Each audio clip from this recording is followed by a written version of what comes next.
ಓಂ ಶ್ರೀ ಸಾಯಿರಾಮ್. ಸತ್ಯಸಾಯಿ ವಾಹಿನಿ ಅಧ್ಯಾಯ 22. ನಿತ್ಯ ಸತ್ಯಗಳು. ವೇದವು ಸಕಲ ಶಾಸ್ತ್ರಗಳ ಮಾತೆ. ಅದು ಸಾಕ್ಷಾತ್ ಭಗವಂತನಿಂದ ಶ್ವಾಸೋಚ್ಛ್ವಾಸ ರೂಪದಲ್ಲಿ ಮೂಡಿತು. ದೀರ್ಘಕಾಲದ ತಪಸ್ಸಿನಿಂದ ಉದ್ದೀಪ್ತರಾದ ಋಷಿಗಳು ವೇದವನ್ನು ಧ್ವನಿಗಳ ಸರಣಿಯಾಗಿ ಸ್ವೀಕರಿಸಿದರು. ಗುರುವಿನಿಂದ ಶಿಷ್ಯನಿಗೆ ಕಂಠೋಕ್ತವಾಗಿ ಅದು ಹರಿದು ಬಂದಿತು. ಜಗತ್ತಿನಾದ್ಯಂತ ವ್ಯಾಪಿಸಿತು. ವೇದವನ್ನು ಆಲಿಸಿ ಅನೇಕ ಪೀಳಿಗೆಗಳವರೆಗೆ ಕಾಪಾಡಿಟ್ಟುಕೊಂಡು ಬಂದುದರಿಂದ ಅದನ್ನು ಶ್ರುತಿ, ಕೇಳಲ್ಪಟ್ಟದ್ದು ಎಂದು ಕರೆಯಲಾಗಿದೆ. ವೇದವು ಅಂತ್ಯರಹಿತ. ವೇದಗಳನ್ನು ರಚಿಸಿದವರು ಯಾರು? ಇಂದಿನವರೆಗೂ ಅವರ ಹೆಸರುಗಳನ್ನು ಕಂಡುಹಿಡಿಯುವುದು ಸಾಧ್ಯವಾಗಿಲ್ಲ. ಅದನ್ನು ಪಠಿಸಿದವರಿಗೆ ಪ್ರಸಿದ್ಧಿ ಪಡೆಯಬೇಕೆಂಬ ಹಂಬಲವಿರಲಿಲ್ಲವಾಗಿ ವೇದಗಳಲ್ಲಿ ಎಲ್ಲಿಯೂ ರಚಿಸಿದವರ ಹೆಸರುಗಳು ಕಂಡುಬರುವುದಿಲ್ಲ. ತಮ್ಮ ಹೆಸರಿಗಾಗಲಿ ಕುಲ ಗೋತ್ರಗಳಿಗಾಗಲಿ ಅವರು ಯಾವ ಪ್ರಾಮುಖ್ಯವನ್ನು ಕೊಡಲಿಲ್ಲವೆಂದು ಕಾಣುತ್ತದೆ. ಅಥವಾ ಅವರಿಗೆ ಸಮೀಪದ ನೆಂಟರಿಷ್ಟರಾಗಲಿ ಕುಲ ಬಾಂಧವರಾಗಲಿ ಇರಲಿಕ್ಕಿಲ್ಲ. ಆತ ಅಥವಾ ಅವರು ಯಾರೇ ಆಗಿರಲಿ ಅವರು ಸಕಲ ಜ್ಞಾನಗಳಿಗೆ ಒಡೆಯರಾಗಿದ್ದರು. ಏಕೆಂದರೆ ವೇದಗಳಲ್ಲಿ ವ್ಯಕ್ತವಾಗುವ ಸಮಾನತೆ ಹಾಗೂ ಶಾಂತಿ ಅಂತಹ ಜ್ಞಾನಿಗಳ ಗುಣಗಳಾಗಿವೆ. ಆದ್ದರಿಂದ ಸಕಲ ಸಾಮರ್ಥ್ಯಶಾಲಿಗಳಾದ ವ್ಯಕ್ತಿಗಳೇ ವೇದವನ್ನು ಜಗತ್ತಿಗೆ ನೀಡಿದರೆಂದು ಊಹಿಸುವುದು ಸೂಕ್ತವಾಗುತ್ತದೆ. ವೇದ ಎಂಬ ಪದವು ವಿದ್ ಎಂಬ ಧಾತುವಿನಿಂದ ಬಂದಿದೆ. ತಿಳಿದುಕೋ ಎಂದು ಅದರರ್ಥ. ವಿದಂ ತು ಅನೇನ ಇತಿ ವೇದಃ. ಯಾವುದು ಸಕಲ ಜ್ಞಾನವನ್ನು ತೋರಿಸಿಕೊಡುತ್ತದೋ, ಸ್ಪಷ್ಟಪಡಿಸುತ್ತದೋ ಅದು ವೇದ. ಸೀಮಿತ ಬುದ್ಧಿಶಕ್ತಿಯಿಂದಾಗಲಿ ಸೀಮಿತ ಅನುಭವದಿಂದಾಗಲಿ ವೇದವನ್ನು ಸ್ವಾಧೀನಪಡಿಸಿಕೊಳ್ಳುವುದು ಸಾಧ್ಯವಿಲ್ಲ. ವ್ಯಕ್ತಿಯ ಆಧ್ಯಾತ್ಮಿಕ ಪ್ರಗತಿಗೆ ಅಗತ್ಯವಾದ ಸಮಸ್ತವನ್ನೂ ಪವಿತ್ರ ವೇದವು ಬೋಧಿಸುತ್ತದೆ. ಸಕಲ ದುಃಖ ದುಮ್ಮಾನಗಳನ್ನು ಪರಿಹರಿಸಿಕೊಳ್ಳುವ ಮಾರ್ಗವನ್ನು ಅದು ಕಲಿಸಿಕೊಡುತ್ತದೆ. ಅಚಂಚಲವಾದ ಶಾಂತಿಯನ್ನು ದೊರಕಿಸಿಕೊಡುವ ಸಕಲ ಆಧ್ಯಾತ್ಮಿಕ ಸಾಧನೆಗಳನ್ನು ಅದು ಹೇಳಿಕೊಡುತ್ತದೆ. ವೇದದ ಆದಿಯನ್ನಾಗಲಿ ಅಂತ್ಯವನ್ನಾಗಲಿ ಯಾರೊಬ್ಬರೂ ಅರಿಯರು. ಆದ್ದರಿಂದ ಅದನ್ನು ಅನಾದಿ ಮತ್ತು ಸನಾತನ ಎಂದು ಕೊಂಡಾಡಲಾಗಿದೆ. ವೇದದ ಮೊದಲಾಗಲಿ ಕಡೆಯಾಗಲಿ ತಿಳಿಯದಿರುವುದರಿಂದ ಅದು ನಿತ್ಯ. ಮಾನವ ಬುದ್ಧಿಗೆ ಮಾಲಿನ್ಯದ ಬಣ್ಣ ಮೆತ್ತಿರುತ್ತದೆ. ವೇದಗಳಲ್ಲಿ ಅದರ ಕುರುಹು ಕೂಡ ಇಲ್ಲವಾದ್ದರಿಂದ ಅದು ಮಾನವ ನಿರ್ಮಿತವಾಗಿರಲಾರದು. ಆದ್ದರಿಂದಲೇ ವೇದವನ್ನು ಅಪೌರುಷೇಯ, ಪುರುಷಕೃತವಲ್ಲದ್ದು ಎಂದು ವರ್ಣಿಸಲಾಗಿದೆ. ವೇದವು ತನಗೆ ತಾನೇ ಪ್ರಮಾಣ. ವೇದದ ಪ್ರತಿಯೊಂದು ಶಬ್ದವೂ ಪರಮ ಪವಿತ್ರವಾದದ್ದು. ವೇದದಲ್ಲಿ ಮತ್ತು ಅದರ ಪ್ರಾಮಾಣ್ಯದಲ್ಲಿ ನಂಬಿಕೆ ಇರುವವರಿಗೆ ಇದು ಅನುಭವಕ್ಕೆ ಬಂದಿರುತ್ತದೆ. ಪ್ರಾಚೀನ ಕಾಲದ ಋಷಿಮುನಿಗಳು ಅಂತಹ ಅನುಭವ ಶ್ರೀಮಂತಿಕೆಯನ್ನು ಪಡೆದಿದ್ದರು ಎಂದೇ ಅದನ್ನು ಸಕಲ ಜ್ಞಾನದ ಮೂಲವೆಂದು ಕೊಂಡಾಡಿದರು. ಈ ಅನುಭವಗಳು ಕಾಲಕ್ಕಾಗಲಿ ದೇಶಕ್ಕಾಗಲಿ ಬದ್ಧವಾದವಲ್ಲ. ಅವುಗಳ ಮೌಲ್ಯವನ್ನು ಭಾರತದಲ್ಲಿ ಮಾತ್ರವಲ್ಲ, ಎಲ್ಲ ದೇಶಗಳ ಜನರೂ ಮನಗಂಡಿದ್ದಾರೆ. ಅವು ಮೂಲಭೂತ ಸತ್ಯಗಳನ್ನು ನಿರೂಪಿಸುತ್ತವೆ. ವೈದಿಕ ಧರ್ಮವು ಯಾವಾಗ ಹುಟ್ಟುತ್ತೆಂಬುದು ನಮಗೆ ಗೊತ್ತಿಲ್ಲ. ಮಿಕ್ಕ ಧರ್ಮಗಳು ಆಮೇಲಿನವು. ಅದೇ ವ್ಯತ್ಯಾಸ. ಆದ್ದರಿಂದ ಪರವಸ್ತುವನ್ನು ತಿಳಿದುಕೊಳ್ಳಬೇಕಾದರೆ ಮನುಷ್ಯದ ಕೌಶಲ ಮತ್ತು ಸಾಮರ್ಥ್ಯಗಳ ನೆರವಿನಿಂದ ಸಾಧ್ಯವಾಗಲಾರದು. ಮಾನವ ಬುದ್ಧಿಯು ಕೆಲವು ಮಿತಿಗಳಲ್ಲಿ ಮಾತ್ರ ವರ್ತಿಸುವುದು. ಬುದ್ಧಿಗ್ರಾಹ್ಯಂ ಅತೀಂದ್ರಿಯಂ. ವೇದವಾದರೆ ಬುದ್ಧಿಯ ಎಟುಕಿಗೆ ಅತೀತವಾದದ್ದು. ಬುದ್ಧಿಯು ಮಿತವಾದದ್ದು. ಇಂದ್ರಿಯಗಳು ಕಂಡುಹಿಡಿಯಬಲ್ಲ ವಾಸ್ತವಾಂಶಗಳು ಮತ್ತು ಅವಕ್ಕೆ ಸಂಬಂಧಿಸಿದ ಅನುಭವಗಳು ಮಾತ್ರ ಅದರ ಪರಿಧಿಯಲ್ಲಿ ಬರುತ್ತವೆ. ಅದೇನಿದ್ದರೂ ಕಣ್ಣಿಗೆ ಕಾಣುವ ಎಟುಕಿಗೆ ನಿಲುಕುವ ಕ್ಷೇತ್ರದಲ್ಲಿ ಮಾತ್ರ ವರ್ತಿಸುತ್ತದೆ. ವೇದ ಮಾತೆಗೆ ತನ್ನ ಮಕ್ಕಳನ್ನು ಮನುಕುಲವನ್ನು ಕಂಡರೆ ಅಪಾರ ಕರುಣೆ. ಮಾನವ ಜನಾಂಗದ ಹಂಬಲ ಹಾತೊರಿಕೆಗಳನ್ನು ಪವಿತ್ರಗೊಳಿಸಲು, ಉನ್ನತಿಗೇರಿಸಲು ಆಕೆಯು ಕಾಲದ ಕಲ್ಪನೆಯನ್ನು ಅದರ ವಿವಿಧ ಅಂಗಗಳಾದ ವರ್ಷಗಳು, ಮಾಸಗಳು, ದಿನಗಳು, ಗಂಟೆಗಳು, ನಿಮಿಷ ಮತ್ತು ಸೆಕೆಂಡುಗಳನ್ನು ಒದಗಿಸಿಕೊಟ್ಟಿದ್ದಾಳೆ. ದೇವತೆಗಳೂ ಕಾಲಬದ್ಧರು. ಜೀವವು ಕಾಲ ದೇಶಗಳ ಚಕ್ರದಲ್ಲಿ ಸಿಲುಕಿಕೊಂಡು ಅದರಿಂದ ಬಿಡುಗಡೆ ಹೊಂದುವ ಯಾವ ವಿಧಾನವನ್ನು ತಿಳಿಯದೆ ಆ ಚಕ್ರದೊಂದಿಗೆ ಸುತ್ತುತ್ತಲೇ ಇರುತ್ತದೆ. ಆದರೆ ನಿಜದಲ್ಲಿ ಅವನು ಕಾಲ ದೇಶಗಳ ಎಟುಕಿನ ಆಚೆಗಿದ್ದಾನೆ. ಈ ಸತ್ಯವನ್ನು ಅವನು ತಿಳಿದುಕೊಳ್ಳುವಂತೆ ಮಾಡಿ ಈ ಅಲ್ಪತೆಯಿಂದ ಅವನನ್ನು ಪಾರು ಮಾಡುವುದು ವೇದದ ಉದ್ದೇಶವಾಗಿದೆ. ವೇದ ಮಾತೆಯೂ ಕರುಣಾಮಯಿ. ತನ್ನ ಮಕ್ಕಳನ್ನು ಸಂದೇಹ ಮತ್ತು ಅತೃಪ್ತಿಗಳ ಮುಷ್ಟಿಯಿಂದ ಸ್ವತಂತ್ರಗೊಳಿಸಲು ಅವಳು ಹಂಬಲಿಸುತ್ತಾಳೆ. ಕೆರಳಿಸುವುದರಲ್ಲಾಗಲಿ ಗೊಂದಲಪಡಿಸುವುದರಲ್ಲಾಗಲಿ ಅವಳಿಗೆ ಅಪೇಕ್ಷೆಯಿಲ್ಲ. ಜ್ಞಾನಿಗಳು ಇದನ್ನು ಚೆನ್ನಾಗಿ ಬಲ್ಲರು. ಗುರುತ್ವಾಕರ್ಷಣೆಯು ಈ ಭೂಮಿಯ ಮೇಲೆ ಎಂದಿನಿಂದ ಇದೆ ಎಂದು ನಮಗೆ ಯಾರಿಗೂ ತಿಳಿಯದು. ಭೂಮಿಯು ಸೃಷ್ಟಿಗೊಂಡಂದಿನಿಂದಲೂ ಅದು ಇದೆ. ಭೂಮಿಯೂ ಗುರುತ್ವಾಕರ್ಷಣ ಶಕ್ತಿಯೂ ಪ್ರತ್ಯೇಕಗೊಳಿಸಲಾಗದಂಥವು. ಎಲ್ಲೋ ಕೆಲವರು ಅದನ್ನು ಗುರುತಿಸಲಿಲ್ಲವೆಂದ ಮಾತ್ರಕ್ಕೆ ಭೂಮಿಯ ಮೇಲೆ ಆ ಶಕ್ತಿಯಿಲ್ಲ ಎಂದು ಹೇಳುವುದು ಮೂರ್ಖತನವಾದೀತು. ಮನುಷ್ಯನು ತಿಳಿದುಕೊಳ್ಳುವುದಕ್ಕೆ ಮುಂಚಿನಿಂದಲೂ ಅದು ವರ್ತಿಸುತ್ತಲೇ ಇತ್ತು. ಕೊನೆಗೆ ಹಲವಾರು ಸಿದ್ಧಾಂತಗಳನ್ನು ವಿಶ್ಲೇಷಿಸಿ ಹಲವಾರು ಪ್ರಯೋಗಗಳನ್ನು ಗಮನಿಸಿ ಪಾಶ್ಚಾತ್ಯ ಭೌತ ವಿಜ್ಞಾನಿ ನ್ಯೂಟನ್ನನು ಭೂಮಿಯು ಗುರುತ್ವ ಶಕ್ತಿಯನ್ನು ಹೊಂದಿದೆ ಎಂದು ಘೋಷಿಸಿದನು. ಜಗತ್ತು ಅವನ ಹೇಳಿಕೆಯನ್ನು ಒಪ್ಪಿತು. ಅದರ ಸತ್ಯತೆಯಲ್ಲಿ ನಂಬಿಕೆಯನ್ನು ಇಟ್ಟುಕೊಂಡಿತು. ಆದರೆ ನ್ಯೂಟನ್ ಘೋಷಿಸುವಾಗಲೂ ಅದಕ್ಕಿಂತ ಮೊದಲೂ ಗುರುತ್ವ ಶಕ್ತಿಯು ವರ್ತಿಸುತ್ತಲೇ ಇತ್ತು. ದಿಢೀರನೆ ಎಂದೋ ಒಂದು ದಿನ ಪ್ರಯೋಗವು ಸ್ಥಿರೀಕರಿಸಿದಂದು ವರ್ತಿಸತೊಡಗಲಿಲ್ಲ.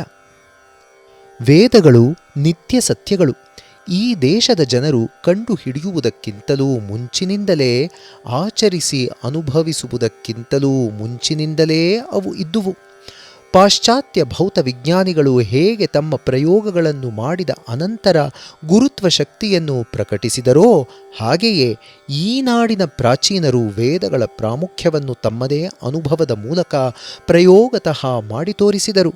ಇಲ್ಲೂ ಅಷ್ಟೇ. ಕಂಡು ಹಿಡಿದು ಆಚರಣೆಗೆ ತರುವುದಕ್ಕಿಂತಲೂ ಬಹು ಮುಂಚಿನಿಂದಲೇ ವೇದವು ಇದ್ದಿತು. ನ್ಯೂಟನ್ನನ ಗುರುತ್ವ ಸಿದ್ಧಾಂತಗಳು ಇಡೀ ಜಗತ್ತಿಗೆ ಲಾಭದಾಯಕವಾದುವು. ಎಲ್ಲ ಕಾಲಗಳಿಗೂ ಅನ್ವಯವಾಗುವ ಸಾರ್ವತ್ರಿಕ ತತ್ವಗಳನ್ನು ಅವು ವ್ಯಕ್ತಪಡಿಸುತ್ತವೆ. ಅವು ಪಾಶ್ಚಾತ್ಯ ದೇಶಗಳಿಗೆ ಮಾತ್ರ ಮೀಸಲಿಲ್ಲ.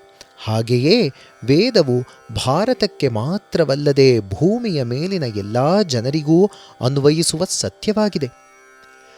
ಭಾರತವೇ ವೇದಗಳ ಉಗಮಸ್ಥಾನ ಎಂದು ಹೇಳಿಕೊಳ್ಳುವುದು ಸರಿಯಲ್ಲ. ಹೆಚ್ಚೆಂದರೆ ಭಾರತದ ಜನರು ಅವುಗಳನ್ನು ಕಂಡುಹಿಡಿದರು ಎಂದು ಹೇಳಬಹುದು. ಒಂದು ಸ್ಥಳದಲ್ಲಿ ನಡೆದ ಘಟನೆಯು ಇನ್ನೊಂದು ಸ್ಥಳದಲ್ಲಿ ಏಕೆ ನಡೆಯಲಿಲ್ಲ ಎಂದು ಕೇಳುವುದೂ ಗೊಂದಲದ ಮನಸ್ಸಿಗೆ ಕುರುಹು.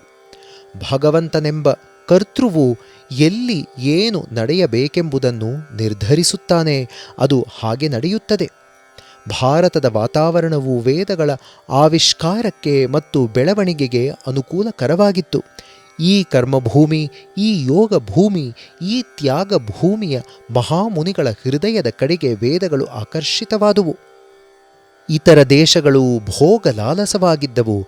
ಹಾಗಾಗಿ ಅಲ್ಲಿಯ ವಾತಾವರಣವು ಪ್ರಾಪಂಚಿಕ ಆಶೋತ್ತರಗಳಿಂದಲೂ ಸಾಧನೆಗಳಿಂದಲೂ ತುಂಬಿ ಹೋಗಿದ್ದಿತು. ಆದ್ದರಿಂದ ಅಲ್ಲಿ ವೈದಿಕ ಸಂದೇಶವನ್ನು ಸುಲಭವಾಗಿ ಗ್ರಹಿಸಲು ಅವಕಾಶವಿರಲಿಲ್ಲ. ಭಾರತದಲ್ಲಾದರೆ ಲೌಕಿಕ ಉದ್ದೇಶಗಳ ಜೊತೆಗೇ ಆಧ್ಯಾತ್ಮಿಕ ಅನ್ವೇಷಣೆಯನ್ನು ಪ್ರಾಮಾಣಿಕವಾಗಿ ಕೈಗೊಳ್ಳಲಾಯಿತು. ಆದ್ದರಿಂದ ವೇದಮಾತೆಯ ಅವತಾರದ ಸುದೈವವು ಇಲ್ಲಿನ ಜನರ ಪಾಲಿಗೆ ದೊರಕಿತು. ಅಂದರೆ ವೇದಮಾತೆಯು ಇತರ ದೇಶಗಳನ್ನು ಅನುಗ್ರಹಿಸಲಿಲ್ಲವೆಂದಾಗಲಿ, ಅಲ್ಲಿ ಆ ಸತ್ಯಗಳು ಕಾಣಿಸುವುದಿಲ್ಲವೆಂದಾಗಲಿ ಅರ್ಥವಲ್ಲ. ಅದು ಎಲ್ಲ ಕಡೆಯೂ ಇರುವ ಗುರುತ್ವ ಶಕ್ತಿಯ ಹಾಗೆ ವ್ಯಾಪಕವಾಗಿದೆ. ವೇದವು ಸರ್ವವ್ಯಾಪಿ. ಭಾರತದ ಋಷಿಗಳು ತ್ಯಾಗ ವೈರಾಗ್ಯಗಳಿಂದ ಹಾಗೂ ಗಮನವನ್ನು ಕೇಂದ್ರೀಕರಿಸುವ ಶಕ್ತಿಯಿಂದ ಅದನ್ನು ಆಚರಿಸುವುದರ ಮೂಲಕ ಬರುವ ಶಾಂತಿಯನ್ನು ಸವಿಯುವ ಸಾಮರ್ಥ್ಯದಿಂದ ವೈದಿಕ ಸಂದೇಶವನ್ನು ಸ್ವೀಕರಿಸಲು ಶಕ್ತರಾದರು. ಅವರು ಎಷ್ಟು ಮಟ್ಟಿಗೆ ಸ್ವಾರ್ಥರಹಿತರೂ ಕರುಣಾಪೂರ್ಣರೂ ಪ್ರೇಮಯುತರೂ ಆಗಿದ್ದರೆಂದರೆ ತಾವು ಆಲಿಸಿದ್ದನ್ನು, ತಾವು ಸವಿದುದನ್ನು ತಮ್ಮ ಸನಿಹಕ್ಕೆ ಬಂದವರೊಂದಿಗೆ ಹಂಚಿಕೊಂಡರು. ಆದ್ದರಿಂದಲೇ ಅವರನ್ನು ಮಂತ್ರದ್ರಷ್ಟರೆಂದು ಕರೆಯಲಾಯಿತು. ಅವರ ಶಿಷ್ಯರ ಸುದೀರ್ಘ ಪಂಕ್ತಿಯ ಮೂಲಕ ಆ ಸಂದೇಶವು ಯುಗ ಯುಗಾಂತರಗಳಲ್ಲಿ ಹೊಳೆಯಂತೆ ಹರಿದು ಬಂದು ನಾಡಿನಾದ್ಯಂತ ಹರಡಿಕೊಂಡಿತು. ಮುನಿಗಳು ದ್ರಷ್ಟರಾಗಿ ವೇದವನ್ನು ದರ್ಶಿಸಿದರು. ಈ ದೇಶದ ಜನರಾದ ಭಾರತೀಯರಿಗೆ ಈ ಋಣದ ಬಗೆಗೆ ಅರಿವಿದೆ. ಭಾರತದ ಧಾರ್ಮಿಕ ಸಾಹಿತ್ಯ, ವೇದ ವೇದಾಂಗಗಳು, ಉಪನಿಷತ್ತುಗಳು, ಸ್ಮೃತಿಗಳು, ಪುರಾಣ ಮತ್ತು ಇತಿಹಾಸಗಳು ಇವೆಲ್ಲವೂ ಅಪಾರ ಜ್ಞಾನದ ಭಂಡಾರಗಳು. ಅವು ಒಂದೊಂದೂ ಸಿಹಿಯಾದ ಹಾಲಿನ ಸಮುದ್ರವಿದ್ದ ಹಾಗೆ. ಪ್ರತಿಯೊಂದೂ ಪವಿತ್ರ, ಶುಭಕರ. ಎಷ್ಟು ಪಂಪುಗಳನ್ನು ತಂದು ನೀರನ್ನು ಎತ್ತಿ ಹಾಕಿದರೂ ಸಾಗರದ ನೀರು ಕಡಿಮೆಯಾಗುವುದಿಲ್ಲ. ಬಿಸಿಯಾದ ಸೂರ್ಯ ಕಿರಣಗಳಿಂದ ಬೃಹತ್ ಪ್ರಮಾಣದಲ್ಲಿ ನೀರು ಆವಿಯಾಗುತ್ತದೆ, ಮೋಡಗಳಾಗಿ ಹರಳುಗಟ್ಟುತ್ತದೆ, ಮತ್ತೆ ಮಳೆಯಾಗಿ ಭೂಮಿಯ ಮೇಲೆ ಸುರಿಯುತ್ತದೆ.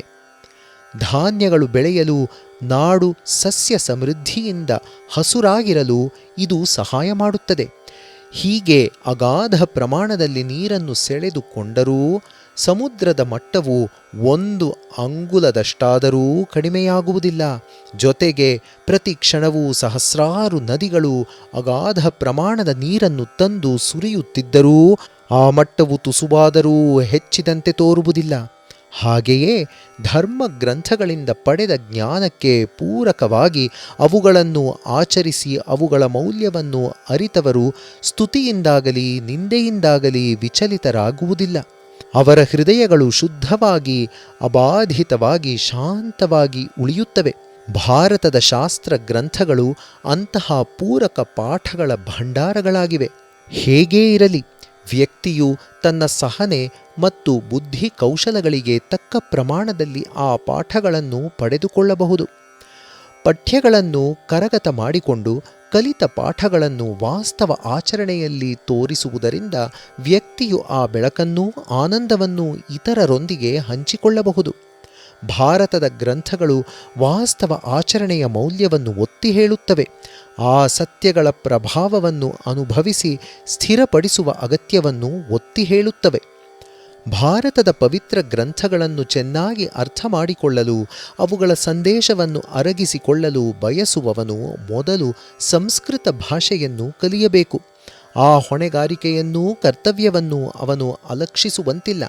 ಸಂಸ್ಕೃತ ಎಂಬ ಮಾತನ್ನು ಕೇಳಿದೊಡನೆ ನಮ್ಮಲ್ಲಿ ಅನೇಕರಿಗೆ ಪೂರ್ವಗ್ರಹ ಪೀಡಿತ ಭಾವನೆಗಳೇಳುತ್ತವೆ. ಅದು ಸಾಯುತ್ತಿರುವ ಸಂಸ್ಕೃತಿಯೊಂದರ ಸತ್ತ ಭಾಷೆ, ಗೊಡ್ಡು ಸಂಪ್ರದಾಯವಾದಿಗಳು ಅದಕ್ಕೆ ಕುರುಡಾಗಿ ಅಂಟಿಕೊಂಡಿದ್ದಾರೆ ಎಂದು ಆಧುನಿಕರು ಹೀಯಾಳಿಸುತ್ತಾರೆ. ಅದು ಕೇವಲ ಅರ್ಥಶೂನ್ಯ ಸೂತ್ರಗಳಲ್ಲಿ ಉಳಿದಿದೆ, ವೇಗವಾಗಿ ಮಾಯವಾಗುತ್ತಿರುವ ಆಚರಣೆಗಳಲ್ಲಿದೆ, ವಿವಾಹ ಕರ್ಮಗಳೇ ಮೊದಲಾದ ವ್ಯರ್ಥ ಪರಿಶ್ರಮಗಳಲ್ಲಿದೆ ಎಂದು ಅವರು ಭಾವಿಸುತ್ತಾರೆ. ಅಲ್ಲದೆ ಅದು ಕಲಿಯಲು ಕಷ್ಟವಾದ ಭಾಷೆ ಎಂದು ಹೇಳಲಾಗುತ್ತದೆ. ಇಂಥ ನಂಬಿಕೆಗಳು ಆಧುನಿಕ ಹೃದಯಗಳಲ್ಲಿ ಆಳವಾಗಿ ಬೇರುಬಿಟ್ಟಿವೆ. ಮೊದಲು ಜನರ ಮನಸ್ಸುಗಳಿಂದ ಈ ದುರ್ಭಾವನೆಗಳನ್ನು ಹೋಗಲಾಡಿಸಬೇಕು. ಸಂಸ್ಕೃತ ಅಮರ ಭಾಷೆ, ಅದರ ವಾಣಿ ಶಾಶ್ವತವಾದದ್ದು, ಅದರ ಕರೆ ಶತಮಾನಗಳಿಂದ ಮೊಳಗುತ್ತಾ ಬಂದಿದೆ.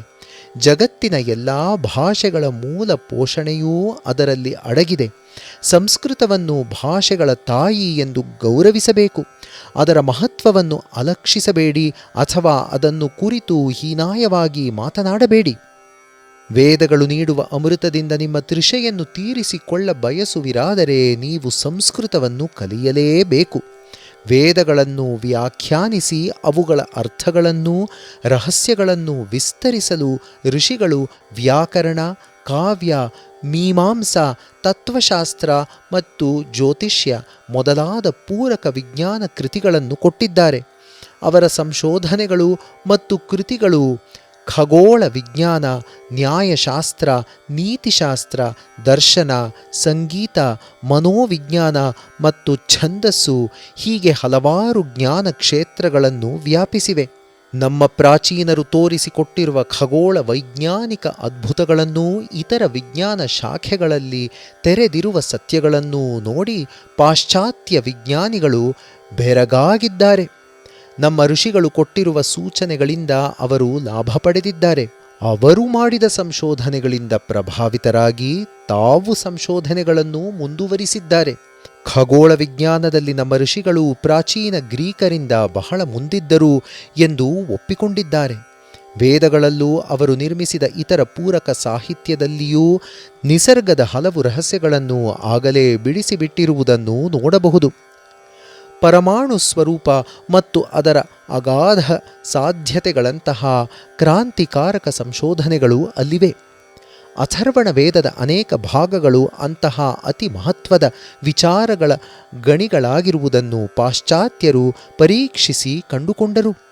ನಾಡೀ ಗ್ರಂಥಗಳನ್ನು, ಜಾತಕಗಳನ್ನು ಒಳಗೊಂಡ ಟನ್ಗಟ್ಟಲೆ ತಾಳೆ ಗ್ರಂಥಗಳನ್ನು ಓದಿ ಸಂಶೋಧನೆ ಮಾಡಲು ಜರ್ಮನರು ವಿಶೇಷ ಸಂಸ್ಥೆಗಳನ್ನೇ ಸ್ಥಾಪಿಸಿದರು.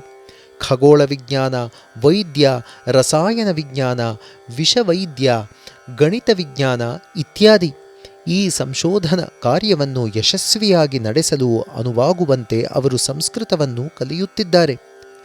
ಅಮೇರಿಕ, ರಷ್ಯಾ, ಕೊನೆಗೆ ಆಫ್ಘಾನಿಸ್ತಾನದಲ್ಲೂ ಕೂಡ ವಿಶ್ವವಿದ್ಯಾನಿಲಯಗಳು ಸಂಸ್ಕೃತವನ್ನು ಕಲಿಕೆಯ ವಿಷಯವಾಗಿ ಪ್ರವೇಶಗೊಳಿಸಲು ಆಸಕ್ತವಾಗಿರುವುದು ಮಾತ್ರವಲ್ಲ, ವಿದ್ವಾಂಸರು ಹಾಗೆ ಒತ್ತಾಯಿಸುತ್ತಾರೆ ಕೂಡ. ಭಾರತದ ಈ ಗ್ರಂಥಗಳನ್ನು ಅದೃಷ್ಟದ ಸಂಶೋಧನೆಯ ರತ್ನಗಳೆಂದು ಗೌರವಿಸುತ್ತಾರೆ.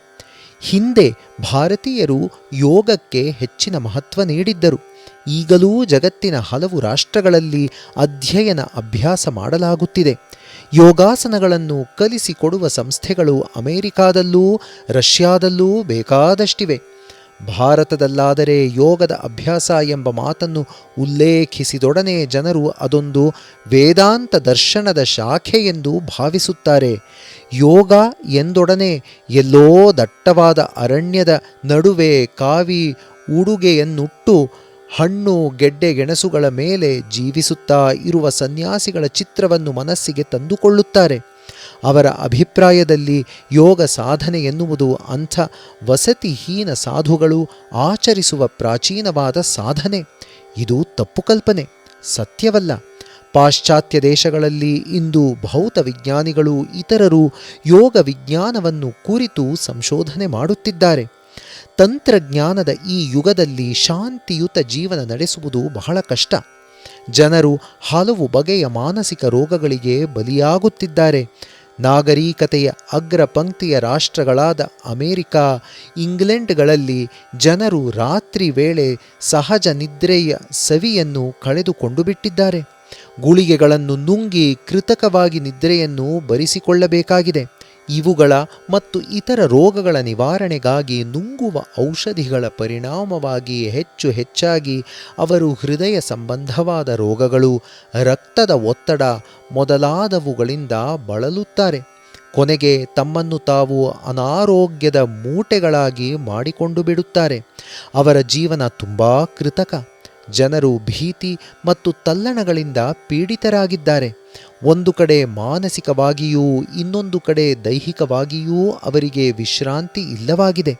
ಔಷಧಿಗಳು, ಮಾತ್ರೆಗಳು, ಕ್ಯಾಪ್ಸೂಲುಗಳು, ಗುಳಿಗೆಗಳನ್ನು ಮಿಲಿಯಗಟ್ಟಲೆ ಉತ್ಪಾದಿಸಲಾಗುತ್ತಿದೆ. ಆದರೂ ಸಾಮಾನ್ಯ ಆರೋಗ್ಯ ಮಾತ್ರ ಸುಧಾರಿಸಿಲ್ಲ. ಜೊತೆಗೆ ಹೊಸ ಬಗೆಯ ರೋಗಗಳು ಕಾಣಿಸಿಕೊಂಡು ವೇಗವಾಗಿ ಹರಡುತ್ತಿವೆ. ಕೆಲವು ಜನ ಪಾಶ್ಚಾತ್ಯರು ಮಾತ್ರ ಈ ಸ್ಥಿತಿಯಲ್ಲಿ ಯೋಗವೊಂದೇ ತಮಗೆ ಸೂಕ್ತ ಆಶ್ರಯ ಎಂದು ಅರ್ಥ ಮಾಡಿಕೊಂಡಿದ್ದಾರೆ. ಪ್ರಯೋಗಗಳ ಮೂಲಕ ತಮ್ಮ ನಿರ್ಣಯವನ್ನು ಅವರು ಸ್ಥಿರಪಡಿಸಿದ್ದಾರೆ. ಹೆಚ್ಚು ಶ್ರದ್ಧೆಯಿಂದ ಯೋಗವನ್ನು ಅಭ್ಯಸಿಸುತ್ತಿದ್ದಾರೆ. ವೇದಗಳು ಅತ್ಯಂತ ಪ್ರಾಚೀನವಾದ ಸಾಹಿತ್ಯಕ ಸೃಷ್ಟಿ. ಈಗಲಾದರೆ ಕಾಲವನ್ನು ಕಳೆಯಲು ಮನಸ್ಸಿಗೆ ಬಂದದ್ದನ್ನು ಗೀಚುವ ಬರವಣಿಗೆಯನ್ನು ಸಾಹಿತ್ಯ ಎಂದು ಬಿಡುತ್ತಾರೆ. ಅವುಗಳಲ್ಲಿ ಆಂತರಿಕ ಮೌಲ್ಯವಾಗಲಿ ಮಹತ್ವವಾಗಲಿ ಇರುವುದಿಲ್ಲ. ಓದುಗನಲ್ಲಿರುವ ಸಚ್ಚಾರಿತ್ರ್ಯದ ಲಕ್ಷಣಗಳನ್ನು ಹಾಳು ಮಾಡಿ ಕೆಟ್ಟ ಅಭ್ಯಾಸಗಳನ್ನು, ಭಾವನೆಗಳನ್ನು ಬೆಳೆಸುತ್ತವೆ. ಅವು ಸತ್ಯಕ್ಕೆ ಬದ್ಧವಾಗಿರುವುದಿಲ್ಲ. ಸಾಹಿತ್ಯ ಎಂಬ ಪದ ಮಿಥ್ಯಾ ಕಲ್ಪನೆಯ ಕತೆಗಳನ್ನೋ ಕವಿತೆಗಳನ್ನೋ ಸೂಚಿಸುವಂತೆ ಪ್ರಯೋಗಿಸಬಾರದು. ಅದು ವ್ಯಕ್ತಿಯ ಅಹಂಕಾರಯುತ ಕಲ್ಪನೆಗಳಿಂದ ಮೂಡಬಾರದು. ವೇದಗಳು ಭಾರತದ ಆಧ್ಯಾತ್ಮಿಕ ಜೀವನವನ್ನು ಪೋಷಿಸುವ ಜೀವರಸ, ಜನರು ಜೀವಂತವಾಗಿರುವಂತೆ ಮಾಡಿರುವ ಉಸಿರು. ಅದ್ಭುತ ಪರಿಣಾಮಗಳಿಂದ ಕೂಡಿದ ದಿವ್ಯಶಕ್ತಿ ಅವುಗಳಲ್ಲಿದೆ. ಅವುಗಳಲ್ಲಿ ಮಂತ್ರಗಳ ಪವಿತ್ರ ಕಂಪನಗಳು ತುಂಬಿವೆ. ವೈಜ್ಞಾನಿಕವಾದ ವಿಧಾನದಿಂದ ಅವುಗಳನ್ನು ಅಭ್ಯಾಸ ಮಾಡುವವರಿಗೆ ಅದು ಅನುಭವಕ್ಕೆ ಬರುತ್ತದೆ.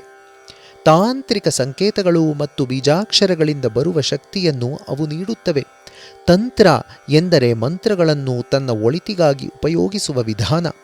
ಮನುಷ್ಯನಿಗೆ ದೈಹಿಕ ಮತ್ತು ಲೌಕಿಕ ಶಕ್ತಿ ಮಾತ್ರ ಇವೆ. ಅವನ ಜೀವನ ಯಂತ್ರವನ್ನು ಮಂತ್ರವೂ ತಂತ್ರವೂ ಆಳಿದಾಗ ಅವನ ಕರ್ಮವೂ ಪವಿತ್ರವೂ ಮಂಗಳಕರವೂ ಆಗುತ್ತದೆ. ಈ ಸಾಧನೆಯ ತಂತ್ರವು ವೇದಗಳ ಕರ್ಮಕಾಂಡದಲ್ಲಿದೆ. ಪ್ರಾಚೀನ ಋಷಿಗಳು ಇದನ್ನು ತಿಳಿದುಕೊಂಡಿದ್ದರೂ 4 ವೇದಗಳಲ್ಲಿ ಅದನ್ನು ಮಾನವ ಕುಲಕ್ಕಾಗಿ ಕಾಪಾಡಿಟ್ಟರು. ಈ ಸತ್ಯಗಳನ್ನು ಗ್ರಹಿಸಲು ಅಸಮರ್ಥರಾಗಿ ಆಧುನಿಕರೆಂದು ಬಡಾಯಿ ಕೊಚ್ಚಿಕೊಳ್ಳುವವರು ವೇದಗಳಲ್ಲಿ ಶ್ಲೋಕಗಳು ಮಂತ್ರಗಳು ಇವೆಯೆಂದೂ ಮುದಿಗೊಡ್ಡುಗಳು ಅವುಗಳನ್ನು ಕಂಠಪಾಠ ಮಾಡಿ ಹೇಳುತ್ತಿದ್ದಾರೆಂದೂ ಸಾರುತ್ತಾರೆ. ಈ ಆಧುನಿಕರಿರಲಿ, ಪಂಡಿತರಲ್ಲಿ ಅಗ್ರಗಣ್ಯರೆನಿಸಿಕೊಂಡವರು ನೆರೆದ ಜನರೆದುರಿಗೆ ಪ್ರವಚನ ಮಾಡಿ ಕೀರ್ತಿಯನ್ನು ಬಾಚಿಕೊಳ್ಳುವವರೂ ಕೂಡ ವೇದಗಳನ್ನು ತಮ್ಮ ಲೌಕಿಕ ಸುಖ ಜೀವನಕ್ಕಾಗಿ ಬಳಸುತ್ತಾರೆಯೇ ಹೊರತು ಜನರಿಗೆ ಆಧ್ಯಾತ್ಮಿಕ ಪಥದಲ್ಲಿ ಸಹಾಯ ಮಾಡುವುದಕ್ಕಾಗಲಿ ಅಲ್ಲ. ವೇದಗಳು ಯಾವ ಪವಿತ್ರ ಉದ್ದೇಶಕ್ಕಾಗಿ ಇವೆಯೋ ಅದನ್ನು ಕಂಡುಹಿಡಿಯಲು ಅವರು ಅಸಮರ್ಥರಾಗಿದ್ದಾರೆ. ಅವಕಾಶ ಬಂದಾಗ ಅವರು ಪಾಂಡಿತ್ಯದಿಂದ ಪ್ರಯೋಜನ ಪಡೆದುಕೊಳ್ಳುತ್ತಾರೆ. ಆದರೆ ತಮ್ಮ ದೈನಂದಿನ ಬದುಕನ್ನು ಶುದ್ಧೀಕರಿಸಲು ವೇದಗಳನ್ನು ಅವರು ಬಳಸಿಕೊಳ್ಳಲಾರರು. ಆ ಆಸಕ್ತಿಯೂ ಅವರಿಗಿಲ್ಲ. ಇದರ ಫಲವಾಗಿ ಆಧುನಿಕರಿಗೆ ವೇದಗಳಲ್ಲಿ ನಂಬಿಕೆ ಬೆಳೆಯುವುದೇ ಸಾಧ್ಯವಿಲ್ಲವಾಗಿದೆ.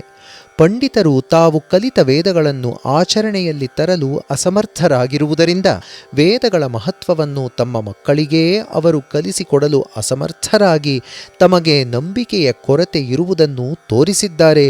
ಸಹಜವಾಗಿಯೇ ಅವರಿಗೆ ಸಮಾಜದಲ್ಲಿ ನಂಬಿಕೆಯಿಲ್ಲ. ಇತರ ಕೆಲವರು ವೇದ ಮಂತ್ರಗಳ ಅರ್ಥ ತಿಳಿಯದಿದ್ದರೂ ಯಾಂತ್ರಿಕ ಸಾಂಪ್ರದಾಯಿಕತೆಯಿಂದ ಅವುಗಳನ್ನು ಪಠಿಸುತ್ತಾ ತಿರುಗುತ್ತಾರೆ. ವಿದೇಶೀಯರು, ವಿಶೇಷವಾಗಿ ಜರ್ಮನ್ ವಿದ್ವಾಂಸರು ವೇದಗಳನ್ನು ಕಂಠಪಾಠ ಮಾಡಿಲ್ಲವಾದರೂ ಮಂತ್ರಗಳು ಅಗಾಧ ಶಕ್ತಿಯನ್ನು ಬೀರಬಲ್ಲವು ಎಂಬುದನ್ನು ಮನವರಿಕೆ ಮಾಡಿಕೊಂಡಿದ್ದಾರೆ.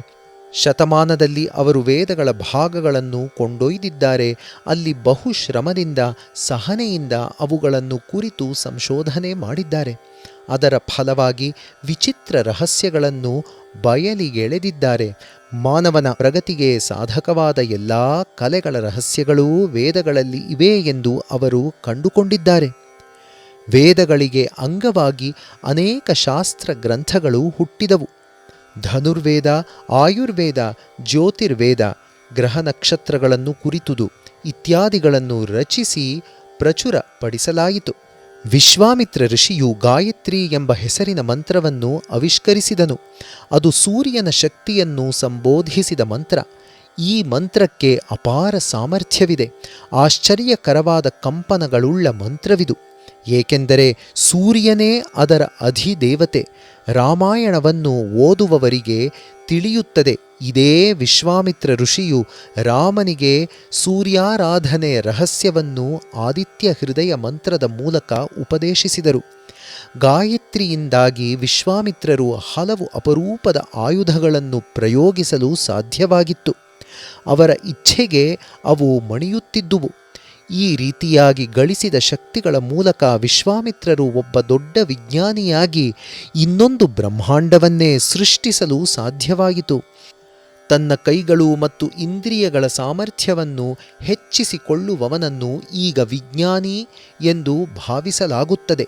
ಆದರೆ ಹಿಂದೆ ಯಾರೂ ಆಧ್ಯಾತ್ಮಿಕ ಶಕ್ತಿಯನ್ನು ಬೆಳೆಸಿಕೊಂಡು ಅಂತರಂಗದ ದೈವಶಕ್ತಿಯಲ್ಲಿ ರತನಾಗುವ ಸೂತ್ರವನ್ನು ಕಂಡುಹಿಡಿಯುವನೋ ಅವನನ್ನು ವಿಜ್ಞಾನಿ ಎಂದು ಯಥಾರ್ಥವಾಗಿ ಕರೆಯುತ್ತಿದ್ದರು. ಇದಕ್ಕೆ ಬದಲಾಗಿ ಇಂದಿನ ವಿಜ್ಞಾನಿಗಳು ಇಲ್ಲೊಂದು ಚೂರು ಅಲ್ಲೊಂದು ಚೂರು ವಿಷಯ ತಿಳಿದುಕೊಂಡಿರುತ್ತಾರೆ. ಅವರಿಗೆ ಆಡಂಬರ ಬೇಕು, ಅದ್ದೂರಿಯ ಪ್ರದರ್ಶನ ಬೇಕು, ಹೊಗಳಿಕೆಯ ಹೊಗೆಯನ್ನೇರಿ ಮೂಗಿಲೆತ್ತರಕ್ಕೆ ಏರುತ್ತಾರೆ. ವಿಜ್ಞಾನಿಯ ನಿಜವಾದ ನಡವಳಿಕೆಗೆ ಇದು ತೀರಾ ವಿರುದ್ಧವಾದದ್ದು. ಏಕೆಂದರೆ ಅವನು ವಿನೀತನಾಗಿರುತ್ತಾನೆ, ಮೃದುವಾಗಿರುತ್ತಾನೆ. ತನಗೆ ಎಷ್ಟೇ ತಿಳಿದಿದ್ದರೂ ಇನ್ನೂ ತಿಳಿದುಕೊಳ್ಳಬೇಕಾದ ಅಗಾಧ ಕ್ಷೇತ್ರವಿದೆ ಎಂದು ಅವನು ಬಲ್ಲನು. ತನಗೆ ತಿಳಿದಿರುವ ಅಲ್ಪ ಸ್ವಲ್ಪಕ್ಕೂ ಭಗವಂತನ ಅನುಗ್ರಹವೇ ಕಾರಣ ಎಂದು ಅವನು ತಿಳಿದುಕೊಳ್ಳುತ್ತಾನೆ. ವಿಶ್ವಾಮಿತ್ರರು ಈ ಸತ್ಯವನ್ನರಿತಿದ್ದ ವಿಜ್ಞಾನಿ. ಆದ್ದರಿಂದ ಅವನಿಗಿಂತ ದೊಡ್ಡ ವಿಜ್ಞಾನಿ ಇನ್ನೂ ಬರಬೇಕಾಗಿದೆ. ಆದರೆ ಅಂತಹ ಅಗಾಧ ಸಾಮರ್ಥ್ಯವೂ ವಿಶಾಲ ಹೃದಯವೂ ಇದ್ದ ಮುನಿಯೊಬ್ಬನು ಭಾರತದಲ್ಲಿ ಜೀವಿಸಿದ್ದನು. ಈ ದೇಶದ ಜನ ಅವನನ್ನು ನೆನೆಯುವುದಿಲ್ಲ. ಆತನ ಮಹಿಮೆಯ ತುಣುಕನ್ನು ಅರಿತಿರುವ ವಿದೇಶೀಯರನ್ನು ಬೇಕಾದರೆ ಗೌರವಿಸುತ್ತಾರೆ. ವೇದಗಳಿಂದ ಅಮೂಲ್ಯವಾದ ಪಾಠಗಳನ್ನು ಕಲಿತ ವಿದೇಶಿ ವಿದ್ವಾಂಸರ ಮತ್ತು ಸಂಶೋಧಕರ ಮಾತುಗಳಲ್ಲಿ ನಂಬಿಕೆ ಇಡುತ್ತಾರೆ. ವೇದವು ಭಾರತದ ತಾಯಿ. ಆದರೆ ಮಕ್ಕಳು ತಾಯಿಯನ್ನು ಎಷ್ಟು ಮಾತ್ರಕ್ಕೂ ಗೌರವಿಸುತ್ತಿಲ್ಲ. ಮಲತಾಯಿಯನ್ನು ಗೌರವಿಸಿ ಆಕೆಯನ್ನು ನಂಬುತ್ತಾರೆ. ಇದು ಆಂಗ್ಲ ವಿದ್ಯಾಭ್ಯಾಸ ಕ್ರಮದ ಫಲವಾಗಿದೆ. ಪ್ರಾಚೀನ ಭಾರತದ ಋಷಿಗಳು ಸಾಧಿಸಿದ ವೈಜ್ಞಾನಿಕ ಮಹತ್ ಸಾಧನೆಗಳು ಅನೇಕ. ಭರದ್ವಾಜ ಮುನಿಯು ವಿಮಾನಗಳನ್ನು ರಚಿಸಿ ಆಕಾಶದಲ್ಲಿ ಅವು ಹಾರುವಂತೆ ಮಾಡುವ ಬಗೆಯನ್ನು ವರ್ಣಿಸಿದ್ದಾನೆ. ಮನೋವಿಜ್ಞಾನವು ಎಷ್ಟು ಬೆಳೆದಿತ್ತು ಎಂದರೆ ಏನು ನಡೆಯಿತೋ ಅದನ್ನು ಹಾಗೆಯೇ ಪುನರುಕ್ತಿಸಲು ಮುಂದಾಗುವುದನ್ನು ಈಗ ಕರಾರುವಾಕ್ಕಾಗಿ ಹೇಳಲು ಅವರು ಸಮರ್ಥರಾಗಿದ್ದರು.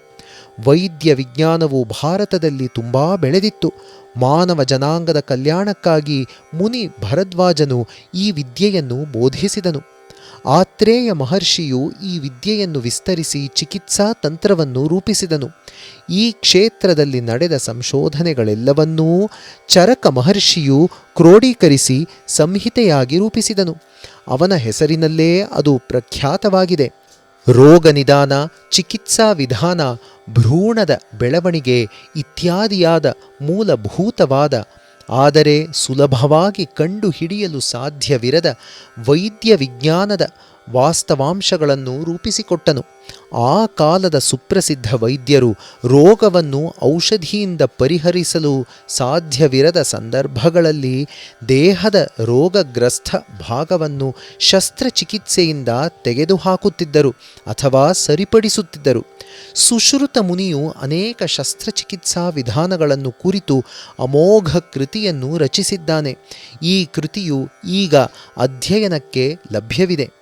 ಧನ್ವಂತರಿ, ನಾಗಾರ್ಜುನ ಮೊದಲಾದ ಋಷಿವರಿಯರು ಪ್ರಾಚೀನ ಭಾರತದ ಅನೇಕ ವೈದ್ಯಕೀಯ ಸಂಶೋಧನಾ ಮಾರ್ಗವನ್ನು ಅನುಸರಿಸಿದ್ದರು. ಹಾಗೆಯೇ ನೀತಿಶಾಸ್ತ್ರ, ನ್ಯಾಯಶಾಸ್ತ್ರ ಮತ್ತಿತರ ಸಮಾಜಶಾಸ್ತ್ರಗಳಲ್ಲೂ ಎಲ್ಲ ಕಾಲಕ್ಕೂ ಅಮೂಲ್ಯವಾಗುವಂತಹ ಕೃತಿಗಳು ಹೊರಬಂದುವು. ಮನುವಿನ ಧರ್ಮಶಾಸ್ತ್ರ, ಗೌತಮನ ನ್ಯಾಯಶಾಸ್ತ್ರ ಇಂಥವು. ವೇದಾಂತವು ಪ್ರತಿಯೊಂದು ಪ್ರದೇಶದ ಜಾತಿ ಜನಾಂಗಗಳ ಸಮುದಾಯದ ಉಭಯ ಲಿಂಗಗಳ ನ್ಯಾಯಬದ್ಧ ಸೊತ್ತು. ವೇದಾಂತವೆಂದರೆ ವಿವೇಕ ಅಥವಾ ಜ್ಞಾನ. ಯಾವ ಕ್ಷೇತ್ರಕ್ಕೆ ಸಂಬಂಧಿಸಿದ ವಿವೇಕ? ಅದು ಆತ್ಮದ ಅರಿವನ್ನು ಆಧರಿಸಿದ ಜ್ಞಾನ. ವ್ಯಕ್ತಿಯು ತನ್ನ ಜೀವನದಲ್ಲಿ ಗಳಿಸಬಹುದಾದ ಪರಮೋನ್ನತವಾದ ಗಳಿಕೆ ಅದು. ಆತ್ಮವನ್ನು ಸಾಕ್ಷಾತ್ಕರಿಸಿಕೊಳ್ಳುವುದಕ್ಕಿಂತ, ಅಂದರೆ ತನ್ನನ್ನು ತಾನು ಅರಿಯುವುದಕ್ಕಿಂತ ದೊಡ್ಡ ಗಳಿಕೆಯೂ ಇನ್ನೊಂದಿಲ್ಲ. ಶ್ರುತಿ ಮತ್ತು ಸ್ಮೃತಿಗಳ ಪ್ರತಿಯೊಬ್ಬ ವಿದ್ಯಾರ್ಥಿಗೆ ಆತ್ಮಜ್ಞಾನದಲ್ಲಿ ನಂಬಿಕೆ ಅಗತ್ಯವಾಗಿದೆ. ನೋಡುವ ವಸ್ತುವು ನೋಡುತ್ತಿರುವ ವ್ಯಕ್ತಿಗಿಂತ ಸ್ಪಷ್ಟವಾಗಿ ಬೇರೆಯಾದದ್ದು. ಇದು ಸಾರ್ವತ್ರಿಕವಾಗಿ ಒಪ್ಪಿಗೆಯಾಗಿರುವ ವಿಚಾರ. ನೋಡುವವನು ಯಾರು? ರೂಪ, ಆಕಾರ ಇರುವ ಸಮಸ್ತವನ್ನು ಕಣ್ಣು ಗುರುತಿಸುತ್ತದೆ, ನೋಡುತ್ತದೆ. ಕಣ್ಣಲ್ಲಿ ಭೌತ ದೇಹವನ್ನು, ಇತರ ವ್ಯಕ್ತಿಗಳನ್ನು, ಕೊನೆಗೆ ಹುಳುಗಳು, ಕೀಟಗಳು ಮತ್ತಿತರ ವಸ್ತುಗಳನ್ನು ನೋಡುತ್ತದೆ. ತನ್ನ ವಲಯಕ್ಕೆ ಬರುವ ಪ್ರತಿಯೊಂದನ್ನೂ ಅದು ನೋಡುತ್ತದೆ. ಈ ದೇಹವು ಕಣ್ಣು ನೋಡುವಂತಹ ಒಂದು ವಸ್ತು, ಮಿಕ್ಕ ವಸ್ತುಗಳ ಹಾಗೆಯೇ. ಹಾಗಾದರೆ ದೇಹವೇ ನಾನು ಎಂದು ನಾವು ಹೇಗೆ ನಿರ್ಣಯಿಸಲು ಸಾಧ್ಯವಾಗುತ್ತದೆ? ಹಾಗಾದರೆ ನಿಜವಾಗಿ ಈ ನಾನು ಎನ್ನುವುದು ಯಾವುದು? ಬೆಂಕಿಯು ಸುಡುತ್ತದೆ, ಬೆಳಗುತ್ತದೆ. ಅದು ಶಾಖದಿಂದ ಸುಡುತ್ತದೆ, ಬೆಳಕಿನಿಂದ ಬೆಳಗುತ್ತದೆ. ಯಾವ ವಸ್ತುಗಳ ಮೇಲೆ ಬೆಂಕಿಯು ಹೀಗೆ ವರ್ತಿಸುತ್ತದೆಯೋ ಅವುಗಳಿಗಿಂತ ಅದು ಬೇರೆಯೇ ಆಗಿದೆ. ಬೆಂಕಿಯೂ ಅದು ಸುಡುವ ವಸ್ತುವು ಬೇರೆ ಬೇರೆ ಎಂಬ ಸತ್ಯವನ್ನು ತಿಳಿದುಕೊಂಡಿರುವವನು ಯಾರು? ಅದೇ ಆತ್ಮ. ಮರದ ದಿಮ್ಮಿಯೊಂದು ಉರಿಯುತ್ತಿರುವಾಗ ಅದರ ಎಲ್ಲ ಕಡೆಯೂ ಬೆಂಕಿ ಇದೆ ಮತ್ತು ಕಾರ್ಯ ತತ್ಪರವಾಗಿದೆ. ಹಾಗೆಯೇ ಆತ್ಮವು ಇಡೀ ದೇಹವನ್ನು ವ್ಯಾಪಿಸಿಕೊಂಡಿದೆ. ದೇಹವು ಕೆಲಸ ಮಾಡುವಂತೆ, ಚಲಿಸುವಂತೆ, ಅಂಗಾಂಗಗಳ ಚಲನೆಯಾಗುವಂತೆ ಅದು ಮಾಡುತ್ತದೆ. ದೀಪವು ಹೊಮ್ಮಿಸುವ ಬೆಳಕು ರಾತ್ರಿ ಸಮಯದಲ್ಲಿ ನಮಗೆ ವಸ್ತುಗಳನ್ನು ತಿಳಿಸಿಕೊಡುತ್ತದೆ. ಇದು ಬಟ್ಟಲು, ಇದು ತಟ್ಟೆ ಇತ್ಯಾದಿ. ಹಾಗೆಯೇ ಕಣ್ಣು ಕೂಡ ನಮಗೆ ಇದೊಂದು ಮನೆ, ಇದು ಮುಳ್ಳು, ಇದು ಕಲ್ಲು ಎಂದು ತಿಳಿಸಿಕೊಡುವ ಉಪಕರಣ. ಕಣ್ಣು ಆತ್ಮವಲ್ಲ. ದೀಪವು ಇಲ್ಲದಾಗ ಕಣ್ಣಾಗಲಿ, ಕಣ್ಣಿಲ್ಲದಾಗ ದೀಪವಾಗಲಿ ಮನೆ, ಮುಳ್ಳು, ಕಲ್ಲು, ತಟ್ಟೆ, ಬಟ್ಟಲು ಎಂದು ಗುರುತಿಸಲಾರದು. ದೀಪ ಮತ್ತು ಕಣ್ಣು ಎರಡೂ ಬೆಳಗುವ ವಾಹಕಗಳು ಅಥವಾ ಉಪಕರಣಗಳು. ಉಪಕರಣವಾದ ಕಣ್ಣು ತಾನಿರುವ ದೇಹವನ್ನು ನೋಡುತ್ತದೆ. ಆದ್ದರಿಂದ ನೋಡಲ್ಪಟ್ಟ ದೇಹವು ಅಂಥದೇ ಒಂದು ಉಪಕರಣವಲ್ಲದೆ ಬೇರೇನೂ ಆಗಿರಲೂ ಸಾಧ್ಯವಿಲ್ಲ. ಇಂದ್ರಿಯಗಳು ಕೇಳುವುದು, ರುಚಿ ನೋಡುವುದು, ನೋಡುವುದು, ಸ್ಪರ್ಶಿಸುವುದು, ಆಘ್ರಾಣಿಸುವುದು ಈ ಅನುಭವಗಳನ್ನು ಪಡೆಯುವಂಥವು. ಕಣ್ಣು ಒಂದು ಉಪಕರಣವೆಂದಾದ ಮೇಲೆ ಉಳಿದ 4 ಇಂದ್ರಿಯಗಳು ಮನಸ್ಸಿನ ಅಧೀನದಲ್ಲಿವೆ. ಮನಸ್ಸು ಅವುಗಳ ಒಡೆಯ. ಈ ಮನಸ್ಸನ್ನು ಬೇರಾವುದೋ ಒಂದು ಹತೋಟಿಯಲ್ಲಿ ಇರಿಸಿಕೊಂಡಿದೆ. ಆದ್ದರಿಂದ ಮನಸ್ಸೇ ಮನುಷ್ಯನ ಮೂಲ ತತ್ವವಾಗಲಾರದು. ಮನಸ್ಸು ಒದಗಿಸುವ ಮಾಹಿತಿಯನ್ನು ಬುದ್ಧಿಯು ಪರೀಕ್ಷಿಸುತ್ತದೆ. ನಿರ್ಣಯಿಸುವ ಸಾಧನ ಅದು. ನಿದರ್ಶನಕ್ಕೆ ಒಂದು ಹರಿತವಾದ ಚೂರಿ ಇದೆ ಎಂದಿಟ್ಟುಕೊಳ್ಳಿ. ಅದೆಷ್ಟೇ ಹರಿತವಾಗಿದ್ದರೂ ತನಗೆ ತಾನೇ ಅದು ಹಣ್ಣನ್ನು ಕೊಯ್ಯಲಾರದು. ಅತ್ಯಂತ ತೆಳುವಾದ ಒಂದು ದಾರದ ತುಂಡನ್ನೂ ಕತ್ತರಿಸಲಾರದು. ಯಾರಾದರೂ ಒಬ್ಬರು ಕೈಯಲ್ಲಿ ಹಿಡಿದು ಕೊಯ್ದಾಗ ಅದು ಕತ್ತರಿಸುವುದು. ಬುದ್ಧಿಯು ಆ ಚೂರಿಯ ಹಾಗೆ. ನಾನು ಅಥವಾ ಆತ್ಮ ಇಲ್ಲದೆ ಅದು ಸಂಪೂರ್ಣವಾಗಿ ಅಸಹಾಯಕ. ಆಮೇಲೆ ಮನುಷ್ಯನ ಇನ್ನೊಂದು ಉಪಕರಣವನ್ನು ನಾವು ಪರಿಶೀಲಿಸಬೇಕು. ಅದು ಪ್ರಾಣ. ಅದನ್ನು ನಾನು ಎಂದು ಹೇಳಬಹುದೇ? ಗಾಢವಾದ ನಿದ್ರೆಯಲ್ಲಿ ತಾನು ಉಸಿರಾಡುತ್ತಿರುವುದೂ ಅವನ ಗಮನಕ್ಕೆ ಬರುವುದಿಲ್ಲ. ಪ್ರಾಣವಾಯುವು ಜಾಗೃತವಾಗಿರುವುದೂ ಅವನಿಗೆ ಅರಿವಾಗುವುದಿಲ್ಲ. ಜಾಗ್ರತ್, ಸ್ವಪ್ನ ಮತ್ತು ಸುಷುಪ್ತಿ ಎಂಬ 3 ಅವಸ್ಥೆಗಳಲ್ಲಿ ಪ್ರಾಣವು ಇದ್ದೇ ಇರುತ್ತದೆ. ಜಾಗ್ರತ್ ಸ್ಥಿತಿಯ ಅನುಭವಗಳು ಸ್ವಪ್ನ ಸ್ಥಿತಿಯಲ್ಲಿ ಇರುವುದಿಲ್ಲ. ಸ್ವಪ್ನ ಸ್ಥಿತಿಯ ಅನುಭವಗಳು ಜಾಗ್ರತ್ ಸ್ಥಿತಿಯಲ್ಲಿ ಇರುವುದಿಲ್ಲ. ನಿದ್ರಾಸ್ಥಿತಿಯಲ್ಲಿ ಪ್ರಾಣವು ಬುದ್ಧಿಯನ್ನಾಗಲಿ ಸ್ಮರಣ ಶಕ್ತಿಯನ್ನಾಗಲಿ ಕ್ರಿಯಾಶೀಲಗೊಳಿಸುವುದಿಲ್ಲ. ಅವು ಶಾಂತವಾಗಿರುವಂತೆ ತೋರುತ್ತವೆ. ಒಡೆಯನು ಕಾರ್ಯಶೀಲನಾಗಿರುವಾಗ ಅಧೀನನಾದವನು ಸುಮ್ಮನೆ ನಿಷ್ಕ್ರಿಯವಾಗಿರಲು ಸಾಧ್ಯವಿಲ್ಲ. ಸದಾಕಾಲವೂ ಒಂದೇ ಸಮನಾಗಿ ಚಟುವಟಿಕೆಯಿಂದಿರದ ಕಾರಣ ಪ್ರಾಣ ತತ್ವವನ್ನು ನಾನು ಅಥವಾ ಆತ್ಮ ಎಂದು ಹೇಳಲು ಸಾಧ್ಯವಿಲ್ಲ. ಇನ್ನು ಅಹಂಕಾರದ ವಿಷಯ. ಅದು ವರ್ತಿಸುವ 2 ಕ್ಷೇತ್ರಗಳಿವೆ. ಆದ್ದರಿಂದ ಅದಕ್ಕೆ 2 ಅರ್ಥಗಳಿವೆ. ಮೊದಲನೆಯದು ಆತ್ಮರತಿ, ಅಹಂಕಾರ, ದೇಹಾತ್ಮ, ಬಹಿರಂಗವಾದ ನಾನು. ಎರಡನೆಯದು ಒಳಗಿನ ನಾನು, ಪ್ರತ್ಯಗಾತ್ಮ. ಈ ವ್ಯತ್ಯಾಸವನ್ನು ತಿಳಿಯದವರು ತಪ್ಪಾಗಿ ಭಾವಿಸಿ ನಾನು ಎನ್ನುವುದು ದೇಹಾತ್ಮಕ್ಕೆ ಅನ್ವಯಿಸುವುದಾಗಿ ಹೇಳುತ್ತಾರೆ. ಆದರೆ ಅದು ತಪ್ಪು. ನಾವು ನೋಡಿರುವಂತೆ ದೇಹವು ಒಂದು ಸಾಧನ, ಅದೊಂದು ವಸ್ತು. ಅದು ನೋಡಲ್ಪಟ್ಟ ವಸ್ತುವೇ ಹೊರತು ನೋಡುವವ ಅಲ್ಲ. ಹೀಗಿರುವಾಗ ಅದರೊಂದಿಗೆ ಸಮೀಕೃತವಾದ ಅಹಂಕಾರವು ಹೇಗೆ ಆತ್ಮವಾದೀತು? ಅಹಂಕಾರವು ನೋಡಲ್ಪಟ್ಟ ವಸ್ತುಗಳ ವರ್ಗಕ್ಕೆ ಸೇರಿದ್ದು. ಅದು ನಿದ್ರಾಸ್ಥಿತಿಯಲ್ಲಿ ಇರುವುದಿಲ್ಲ. ಸ್ವಪ್ನ ಸ್ಥಿತಿಯಲ್ಲಿ ತಪ್ಪಾಗಿ ವರ್ತಿಸುತ್ತದೆ. ಸತ್ಯವು ಹಿಂದೆ, ಇಂದು ಮತ್ತು ಮುಂದೆ ಅಬಾಧಿತವಾಗಿ ವರ್ತಿಸಬೇಕು. 2 ಸ್ಥಿತಿಗಳಲ್ಲಿ ಇರದ ಒಂದು ವಸ್ತುವು ಹೇಗೆ ತಾನೇ ಸಾಧ್ಯವಾದೀತು? ಈ ಪರಿಶೀಲನೆಯಿಂದ ಒಂದು ಅಂಶವು ದೃಢಪಟ್ಟಂತಾಯಿತು. ಇಂದ್ರಿಯಗಳು, ಮನಸ್ಸು, ಬುದ್ಧಿ, ಪ್ರಾಣ ಈ ಯಾವುದೇ ಒಂದನ್ನು ಆತ್ಮವೆಂದು ಪರಿಗಣಿಸಲು ಸಾಧ್ಯವಿಲ್ಲ.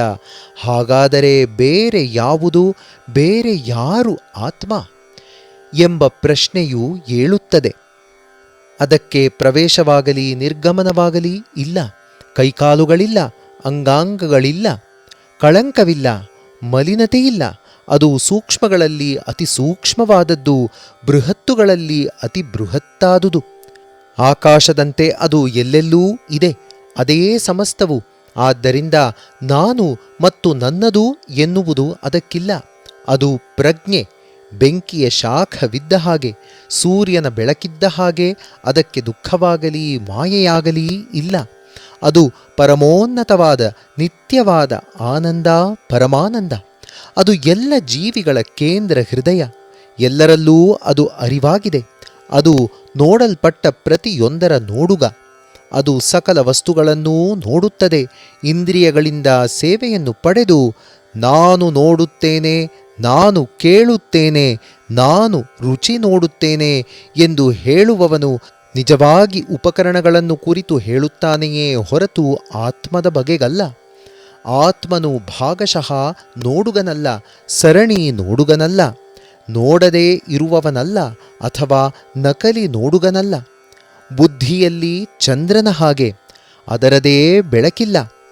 ಚಂದ್ರನಂತೆಯೇ ಅದು ತನ್ನ ಪಕ್ಕದಲ್ಲಿರುವ ಬೇರೊಂದು ಮೂಲದ ಬೆಳಕನ್ನು ಪ್ರತಿಫಲಿಸುತ್ತದೆ. ಆ ಮತ್ತೊಂದು ಮೂಲವೇ ಆತ್ಮ. ಆತ್ಮವು ಪ್ರತಿನಿಧಿಸುವ ವಿಶ್ವ ಪ್ರಜ್ಞೆಯನ್ನು ಪ್ರತಿಫಲಿಸುವುದರಿಂದ ಮಾತ್ರವೇ ಬುದ್ಧಿಯು ವರ್ತಿಸಬಲ್ಲುದು. ಸೂರ್ಯನನ್ನು ಜಗತ್ ಚಕ್ಷು, ವಿಶ್ವದ ಕಣ್ಣು ಎಂದು ಕರೆಯಲಾಗಿದೆ. ಇತರ ವಸ್ತುಗಳೊಂದಿಗೆ ಸೂರ್ಯನ ಸಂಬಂಧ ಮತ್ತು ಸಾಮೀಪ್ಯಗಳನ್ನು ಆಧರಿಸಿ ಈ ಹೆಸರು ಬಂದಿದೆ. ಸೂರ್ಯನಲ್ಲಿ ಅಹಂಭಾವವಿಲ್ಲ. ತನ್ನದು ಎಂಬ ಭಾವನೆಯಾಗಲಿ ಇಚ್ಛೆ ಅನಿಚ್ಛೆಯಾಗಲಿ ಇಲ್ಲ. ಅವನ ಅಸ್ತಿತ್ವವಷ್ಟರಿಂದಲೇ ಕತ್ತಲೆಯೂ ಮಾಯವಾಗುತ್ತದೆ. ಬೆಳಕು ಜಗತ್ತನ್ನು ಆವರಿಸಿಕೊಳ್ಳುತ್ತದೆ. ಆದ್ದರಿಂದ ಅವನನ್ನು ಬೆಳಗುವವನು ಎಂದು ಕರೆಯುತ್ತಾರೆ. ಆದರೆ ಅವನು ಆ ಕೆಲಸವನ್ನು ಕರ್ತವ್ಯ ಬುದ್ಧಿಯಿಂದ ಪ್ರಜ್ಞಾಪೂರ್ವಕವಾಗಿ ಮಾಡುತ್ತಿಲ್ಲ. ಆತ್ಮಕ್ಕೂ ಅಷ್ಟೇ ಕರ್ತವ್ಯವಾಗಲಿ ಅನ್ವಯವಾಗಲಿ ಇಲ್ಲ.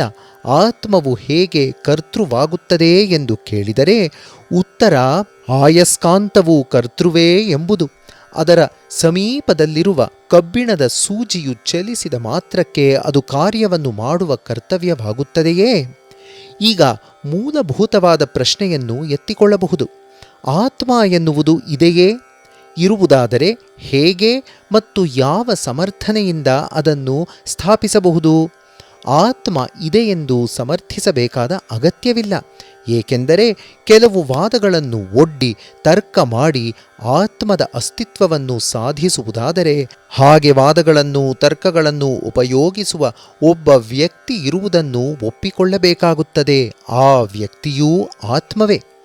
ಕೆಲವರು ಆತ್ಮದ ಅಸ್ತಿತ್ವಕ್ಕೆ ವೇದಗಳೇ ಪ್ರಮಾಣ, ವೇದಗಳ ಮೂಲಕ ಆತ್ಮವನ್ನು ಅನುಭವಕ್ಕೆ ತಂದುಕೊಳ್ಳಬಹುದು ಎಂದು ಕೆಲವರು ವಾದಿಸಬಹುದು. ವೇದಗಳು ಕೆಲವು ಕೆಲಸಗಳನ್ನು ಅನಾತ್ಮವೆಂದು ನಿಷೇಧಿಸುತ್ತದೆ. ಆತ್ಮವನ್ನು ನಂಬುವವನಿಂದ ನಿರೀಕ್ಷಿಸಬಹುದಾದ ಕಾರ್ಯಗಳಿಗೆ ಅವು ವಿರುದ್ಧವಾದವು ಎಂದು ಹೇಳುತ್ತವೆ.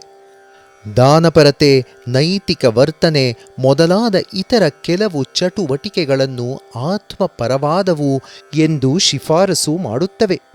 ಆದರೆ ಆತ್ಮವು ತನಗೆ ತಾನೇ ಸಮರ್ಥನೆ, ತನಗೆ ತಾನೇ ಸಾಕ್ಷಿ. ಇತರ ವಸ್ತುಗಳಿಂದ ಅಥವಾ ಅಂಶಗಳಿಂದ ಅದರ ಅಸ್ತಿತ್ವವನ್ನು ಸ್ಥಾಪಿಸಲು ಸಾಧ್ಯವಿಲ್ಲ.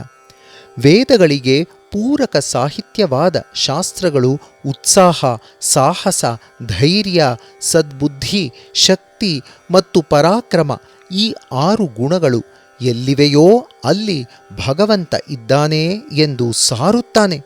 ಮನುಷ್ಯನ ಆರಂಭದ ಪ್ರಾರ್ಥನೆ ಗಣಪತಿಯನ್ನು ಉದ್ದೇಶಿಸಿ ಈ 6 ಗುಣಗಳನ್ನು ಕರುಣಿಸಿ ಎಂದು ಕೋರುವುದಾಗಬೇಕು. ಅವು ಪ್ರಜ್ಞೆಯನ್ನು ಶುದ್ಧೀಕರಿಸಿ ಆತ್ಮವನ್ನು ತೋರಿಸಿಕೊಡುತ್ತವೆ. ಎದೆಯಲ್ಲಿ ಧೈರ್ಯ ತುಂಬಿಕೊಂಡು ವ್ಯಕ್ತಿಯು ತನ್ನ ಆತ್ಮವನ್ನು ಅನ್ವೇಷಿಸಬೇಕು. ಹೇಡಿಗಳಿಗೆ ಇದು ಹೇಳಿಸಿದ್ದಲ್ಲ. ದುಷ್ಟರು, ಚಂಚಲವಾದ ನಂಬಿಕೆಯುಳ್ಳವರು, ಸಂದೇಹಿಗಳು ರೋಗಿಗಳಾಗುತ್ತಾರೆಯೇ ಹೊರತು ಯೋಗಿಗಳಾಗುವುದಿಲ್ಲ. ಜ್ಞಾನಿಯನ್ನು ಅಜ್ಞಾನಿಯಿಂದ ಬೇರ್ಪಡಿಸುವ ಗುರುತು ಇದೇಯೇ? ಕೃಷ್ಣನು ಉಕ್ಕಿ ಬರುತ್ತಿದ್ದ ಸಂತೋಷದಿಂದ ನಗುತ್ತಾ ಮಾತನಾಡಿದನು. ಅರ್ಜುನನು ದುಃಖದಿಂದ ಕುಸಿದು ಕೇಳಿದನು. ಜ್ಞಾನಿಯು ಸದಾ ಸಂತೋಷವಾಗಿರುತ್ತಾನೆ, ಅವನು ನಗುತ್ತಾನೆ. ಅಜ್ಞಾನಿಯು ದುಃಖ ಪೀಡಿತನಾಗಿದ್ದಾನೆ, ಅವನು ಅಳುತ್ತಾನೆ. ಆತ್ಮಸ್ವರೂಪವನ್ನು ವಿಚಾರ ಮಾಡುತ್ತಾ ಜಯ ಗಳಿಸಬೇಕಾದರೆ ವ್ಯಕ್ತಿಯು ಸನಾತನ ಧರ್ಮವು ವಿಧಿಸಿರುವ 4 ಆಶ್ರಮಗಳ ಮೂಲಕ ಹಾದು ಹೋಗಬೇಕು. ಪ್ರತಿ ಹಂತದಲ್ಲೂ ಅವನು ಅಲ್ಲಲ್ಲಿಗೆ ನಿಗದಿಯಾದ ಕರ್ತವ್ಯಗಳು ಮತ್ತು ಹೊಣೆಗಾರಿಕೆಗಳನ್ನು ತಿಳಿದುಕೊಂಡು ತಕ್ಕಂತೆ ನಡೆದುಕೊಳ್ಳುತ್ತಾನೆ. ಆತ್ಮದ ಅರಿವಿಗೆ ತಕ್ಕ ಜ್ಞಾನವನ್ನು ತಾನೇ ಸಂಪಾದಿಸಿಕೊಳ್ಳುತ್ತಾನೆ. ಶೈಶವದ ವರ್ಷಗಳು ಕಳೆದ ನಂತರವೇ ಆಶ್ರಮದ ಪ್ರಭಾವವು ಅವನ ಮೇಲೆ ಬೀಳತೊಡಗುತ್ತದೆ. ಅದುವರೆಗೆ ತನ್ನ ಕರ್ತವ್ಯ ಮತ್ತು ಹೊಣೆಗಾರಿಕೆಗಳ ವಿಷಯದಲ್ಲಿ ಅವನಿಗೆ ವಿಶೇಷವಾದ ಜ್ಞಾನವೇನೂ ಇರುವುದಿಲ್ಲ. ಬಾಲ್ಯ, ತಾರುಣ್ಯ, ಯೌವನ, ಮಧ್ಯ ವಯಸ್ಸು, ಮುಪ್ಪು ಹೀಗೆ ವ್ಯಕ್ತಿಯ ಬೆಳವಣಿಗೆಯ ಹಂತಗಳಿರುತ್ತವೆ. ಅವಕ್ಕೆ ಅನುಗುಣವಾಗಿಯೇ ಅವನಲ್ಲಿ ವಿವೇಕದ ಬೆಳವಣಿಗೆಯೂ ಇರುತ್ತದೆ. ಬಾಲ್ಯದ ಮೊದಲನೆಯ ಹಂತದಲ್ಲಿ ಅವನು ಅಜ್ಞಾನ ಮತ್ತು ಮುಗ್ಧತೆಯ ನೆಲೆಯಿಂದ ಜ್ಞಾನದ ಜಗತ್ತಿಗೆ ಪ್ರವೇಶ ಮಾಡುತ್ತಾನೆ. ಒಬ್ಬ ಗುರುವು ಅವನನ್ನು ಶಿಷ್ಯನನ್ನಾಗಿ ಸ್ವೀಕರಿಸುತ್ತಾನೆ. ಆಮೇಲೆ ಅವನು ಗುರು ಸೇವೆ ಮಾಡಿ ಗುರುವಿಗೆ ವಿಧೇಯನಾಗಿರಬೇಕು. ಅದೊಂದು ಹೊರೆಯೆಂಬಂತೆ, ತಾನು ಬಂಧಿತನಾಗಿದ್ದೇನೆಂಬಂತೆ ವರ್ತಿಸಬಾರದು. ಎರಡನೆಯ ತಾರುಣ್ಯ ಹಂತದಲ್ಲಿ ಸಮಾಜದ ಪ್ರಗತಿಗಾಗಿಯೂ ಭದ್ರತೆಗಾಗಿಯೂ ಇರುವ ಅವಕಾಶಗಳನ್ನೂ ಸಾಧನಗಳನ್ನೂ ಹಂಚಿಕೊಳ್ಳಬೇಕು. ತನ್ನ ಜೀವಿಕೆಗಾಗಿ ಸಂಪಾದಿಸಲು ಪ್ರಾರಂಭಿಸಬೇಕು. ವರಮಾನವನ್ನು ಬಹು ಬುದ್ಧಿವಂತಿಕೆಯಿಂದ ವೆಚ್ಚ ಮಾಡಬೇಕು. ತನಗಿಂತ ಕಿರಿಯರಾದವರಿಗೆ ಸರಿಯಾದ ಮಾದರಿಯಾಗಿ ಅವರನ್ನು ಸಾಮಾಜಿಕವಾಗಿ ಉಪಯುಕ್ತ ಮಾರ್ಗಗಳಲ್ಲಿ ನಡೆಸುವ ಕರ್ತವ್ಯವೂ ಅವನದು. ಅದೇ ಸಮಯದಲ್ಲಿ ತನಗಿಂತ ಹಿರಿಯರಾದವರ ಹೆಜ್ಜೆ ಗುರುತುಗಳಲ್ಲಿ ನಡೆಯುತ್ತಾ ತನ್ನ ಉದ್ಧಾರಕ್ಕಾಗಿ ಅವರಿಂದ ಪಾಠಗಳನ್ನು ಕಲಿಯಬೇಕು. ತನ್ನ 3ನೆಯ ಹಂತದಲ್ಲಿ ತನ್ನ ಪ್ರಗತಿಗೆ ಮಾತ್ರವಲ್ಲದೆ ತನ್ನ ಕುಟುಂಬ ಮತ್ತು ಸಮಾಜದ ಏಳಿಗೆಗೆ ಮಾತ್ರವಲ್ಲದೆ ಸಾಮಾನ್ಯ ಜನರ ಪ್ರಗತಿಗಾಗಿ ಅವನು ಗಮನ ಕೊಡುತ್ತಾನೆ. ಸಮಸ್ತ ಮಾನವತೆಯ ಶಾಂತಿ ಮತ್ತು ಸಮೃದ್ಧಿಗಳ ವ್ಯಾಪಕ ದರ್ಶನವನ್ನು ಅವನು ತನ್ನೆದುರಿಗೆ ಇಟ್ಟುಕೊಂಡಿರುತ್ತಾನೆ.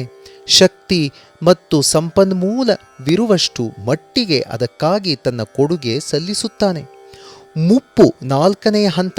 ಪ್ರಯಾಣದ ಈ ಹಂತಕ್ಕೆ ಬರುವ ವೇಳೆಗೆ ಈ ಜಗತ್ತಿನಲ್ಲಿ ದೊರಕುವ ಸಂತೋಷ ಅಲ್ಪ ಮತ್ತು ತಾತ್ಕಾಲಿಕ, ಚಂಚಲ ಎಂದು ಅವನು ಕಂಡುಹಿಡಿದಿರುತ್ತಾನೆ. ಆಧ್ಯಾತ್ಮಿಕ ಆನಂದದ ಉನ್ನತತರ ಜ್ಞಾನದಿಂದ ಅವನು ಸಜ್ಜುಗೊಂಡಿರುತ್ತಾನೆ. ಅನುಭವಗಳ ಮೂಲಕ ಅವನ ಹೃದಯವು ಮೃದುವಾಗಿರುತ್ತದೆ, ಕರುಣೆಯಿಂದ ತುಂಬಿರುತ್ತದೆ. ಯಾವುದೇ ವಿವಕ್ಷೆಯಿಲ್ಲದೆ ಸಮಸ್ತ ಜೀವಕೋಟಿಯ ಅಭ್ಯುದಯಕ್ಕಾಗಿ ಅವನು ಶ್ರಮಿಸುತ್ತಾನೆ. ತಾನು ಸಂಗ್ರಹಿಸಿಕೊಂಡ ಜ್ಞಾನವನ್ನು, ಅನುಭವದ ಫಲವನ್ನು ಇತರರೊಂದಿಗೆ ಹಂಚಿಕೊಳ್ಳಲು ಕಾತರನಾಗಿರುತ್ತಾನೆ. ಹೀಗೆ ವೃತ್ತಿಗಳು ಮತ್ತು ಅವುಗಳ ಫಲವಾದ ಮನೋಧರ್ಮಗಳು ಮಾನವ ಜೀವನದ ವಿವಿಧ ಹಂತಗಳಿಗೆ ನಿಗದಿಗೊಂಡಿವೆ. ವ್ಯಕ್ತಿಯ ಜ್ಞಾನವನ್ನು ಸ್ಥಿರೀಕರಿಸಲು ಹೇಗೆ ಓದು ಮುಖ್ಯವೋ ಹಾಗೆಯೇ ವಿವೇಕವನ್ನು ಸ್ಥಿರೀಕರಿಸಲು ಆಚರಣೆ ಮುಖ್ಯ. ಜ್ಞಾನದ ಜೊತೆಗೆ ವಿನಯ, ಗುರುಭಕ್ತಿ, ದೈವಭಕ್ತಿ, ಕುಂದದ ಶ್ರದ್ಧೆ ಈ ಸದ್ಗುಣಗಳನ್ನು ತರುಣರು ಬೆಳೆಸಿಕೊಳ್ಳಬೇಕು. ಅವನು ಸತ್ಕಾರ್ಯಗಳಲ್ಲಿ ನಿರತನಾಗಿರಬೇಕು. ಅವು ಕೊಡುವ ಸಂತೋಷಕ್ಕಾಗಿ ಮಾತ್ರವೇ ಸತ್ಕಾರ್ಯಗಳಲ್ಲಿ ತೊಡಗಿರಬೇಕು.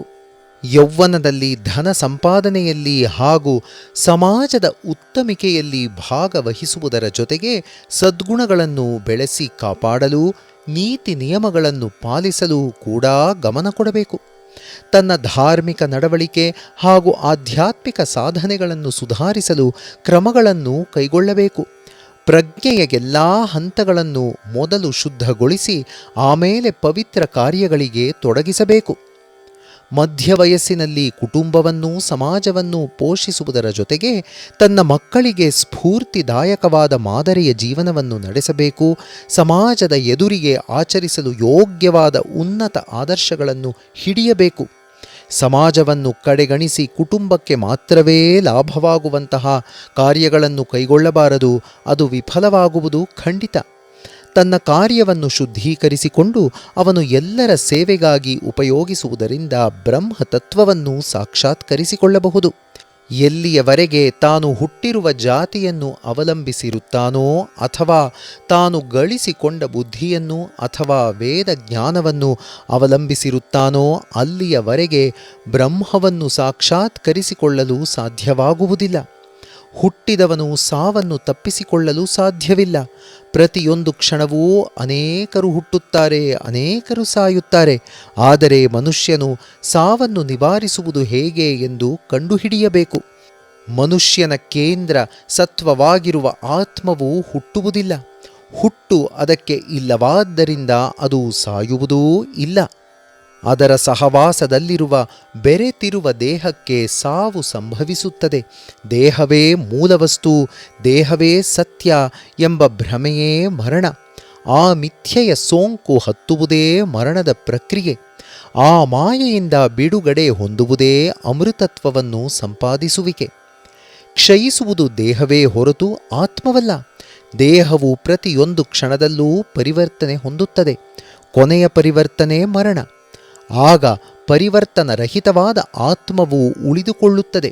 ಬದಲಾಗುತ್ತಿರುವ ದೇಹವನ್ನೇ ನಾನು ಎಂದು ನಂಬಿ ಹಾಗೆ ಉಲ್ಲೇಖಿಸುತ್ತಿರುವವನ ದೇಹದೊಂದಿಗೆ ಅದೂ ಸತ್ತು ಹೋಗುತ್ತದೆ.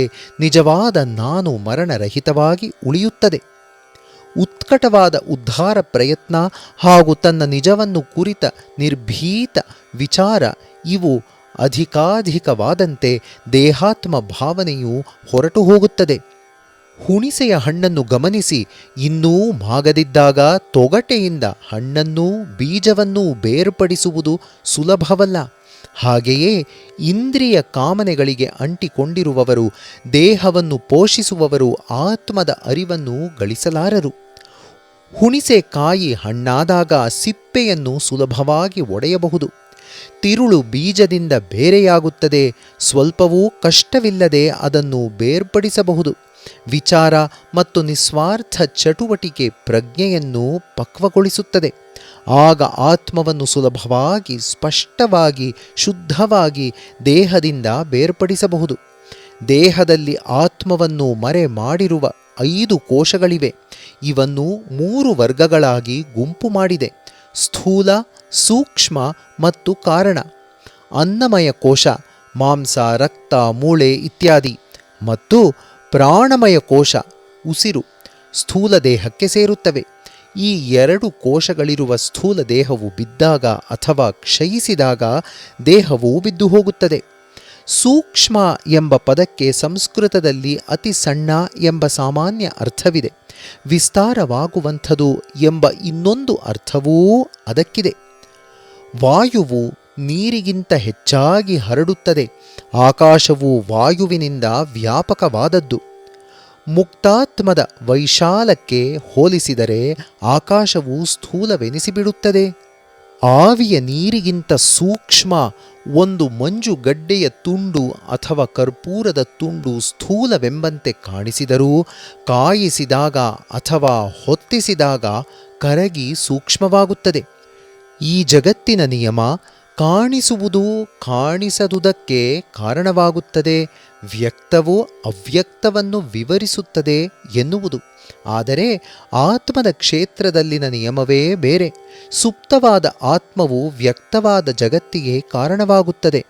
ಆಗುತ್ತಿರುವುದರ ಹಿಂದೆ ಆಗಿರುವುದು ಇದೆ. ಕೊನೆಯದಾಗಿ ಆಗುವಿಕೆಯು ಆಗಿರುವುದರಲ್ಲಿ ಲೀನವಾಗಿ ಬಿಡುತ್ತದೆ. ವ್ಯಕ್ತವನ್ನು ಅವ್ಯಕ್ತವು ಹೀರಿಕೊಂಡು ಬಿಡುತ್ತದೆ. ಹಸುವಿನಿಂದ ಬರುವ ಹಾಲಿನಂತೆ ಪರಮಪುರುಷನಿಂದ ಮಾಯಾಶಕ್ತಿಯು ಹರಿಯುತ್ತದೆ.